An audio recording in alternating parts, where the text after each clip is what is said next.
Selamat siang rekan-rekan semua.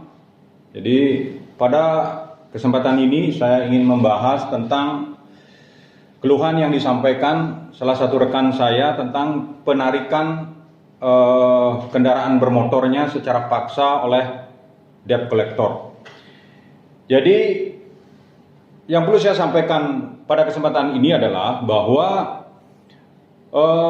sesuai dengan keputusan Mahkamah Konstitusi yaitu nomor 18 garis miring PU 17 tahun 2019 itu yang dirilis pada tanggal 6 Januari tahun 2020 itu bahwa keputusan itu sudah membatalkan Undang-Undang nomor 42 tahun 1999 tentang fidusia, yaitu pasal 15 ayat 2 dan ayat 3, di mana di dalam undang-undang itu disampaikan bahwa di dalam ayat 2-nya bahwa undang-undang fidusia itu menyatakan bahwa memiliki kekuatan sama dengan pengadilan.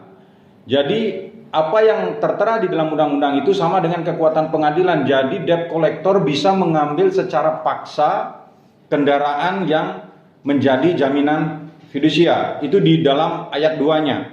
Di dalam ayat 3-nya menyatakan bahwa pihak leasing atau debt collector itu bisa menjual kendaraan itu tanpa mendapatkan persetujuan dari pihak pemilik kendaraan.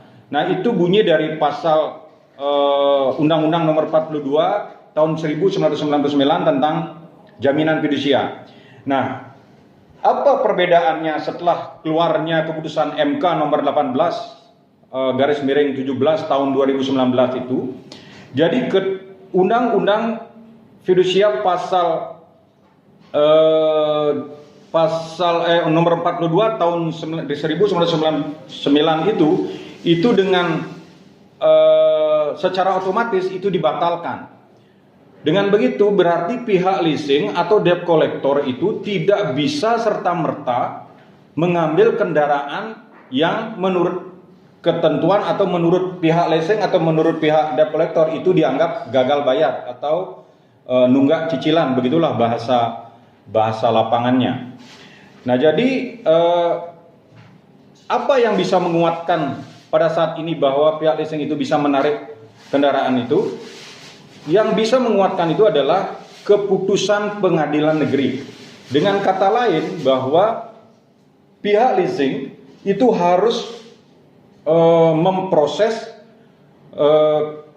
kejadian gagal bayar tersebut sehingga mendapat kekuatan hukum yang tetap dari pengadilan negeri. Ketika kekuatan hukum itu sudah didapat, nah saat itulah baru pihak leasing bisa mengambil kendaraan tersebut. Nah itu trik yang bisa kita lakukan. Nah, kemudian yang kedua, apa yang bisa kita lakukan secara administrasi di lapangan jika kita mengalami gagal bayar, mungkin karena situasi ekonomi yang sedang lesu dan sebagainya, berbagai alasan, yaitu saya sarankan kepada rekan-rekan yang mengalami permasalahan tersebut adalah yang pertama yang harus dilakukan adalah jangan menandatangani surat apapun yang diserahkan oleh debt collector atau yang katanya berasal dari pihak leasing. Surat apapun dengan alasan apapun, apalagi itu dilakukan bukan di kantor leasingnya. Nah, itu yang harus dilakukan yang pertama. Yang kedua, jangan sekali-sekali menitipkan kendaraan atau mobil Anda ke pihak kepolisian. Ya, karena menurut aturan bahwa peristiwa ini adalah bukan peristiwa pidana, tetapi peristiwa perdata, sehingga kepolisian tidak punya wewenang dalam menerima titipan mobil dari pihak leasing. Karena apa? Karena biasanya ketika mobil itu sudah dititip di pihak leasing atau melalui debt collector, maka pihak leasing akan berusaha mencari pembenaran ke pihak kepolisian sehingga mobil itu akan ditarik kembali ke pihak leasing. Kemudian yang ketiga, saran saya jangan sekali-sekali Anda mau diajak ke kantor leasing, karena di sana Anda akan disuguhkan perjanjian yang Anda harus tanda tangani, sehingga proses yang terjadi itu tanpa melewati keputusan pengadilan dan mobil Anda itu akan dikuasai oleh pihak leasing.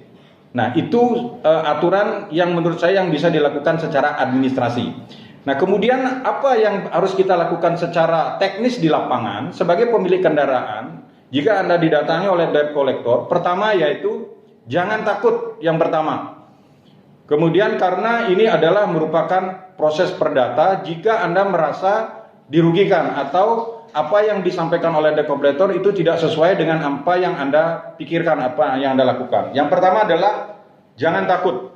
Kemudian yang kedua, minta identitas daripada debt collector tersebut.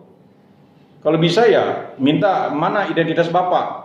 Jadi kalau dia tidak membawa identitas apapun, apakah itu KTP atau SIM dan sebagainya, ya Anda berhak mengusir debt collector itu dari rumah Anda, karena itu termasuk ilegal. Kemudian yang kedua, mintakan KSP atau kartu sertifikat profesi. Jadi sekarang di negara kita adalah negara hukum, semua profesi harus memiliki sertifikat. Jadi kalau dia tidak bisa menunjukkan sertifikatnya sebagai seorang penagih atau debt collector, yaitu kita kategorikan bahwa dia adalah bekerja secara ilegal. Anda bisa tidak melayani dia. Nah, itu yang ketiga. Dan yang keempat, Anda bisa minta surat kuasa daripada leasing kepada debt collector tersebut.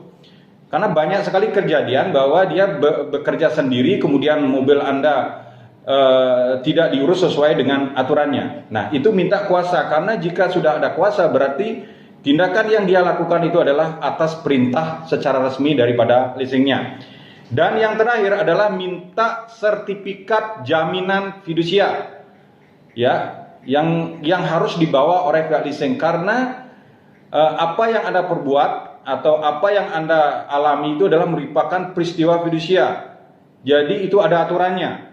Misalkan seperti contoh bahwa nanti ketika Anda masuk ke jaminan fidusia, nanti Anda akan punya hak untuk menjual kendaraan Anda sendiri. Jika nanti harganya itu melebihi hutang Anda akan mendapat kelebihannya. Jika kurang, Anda akan menambah.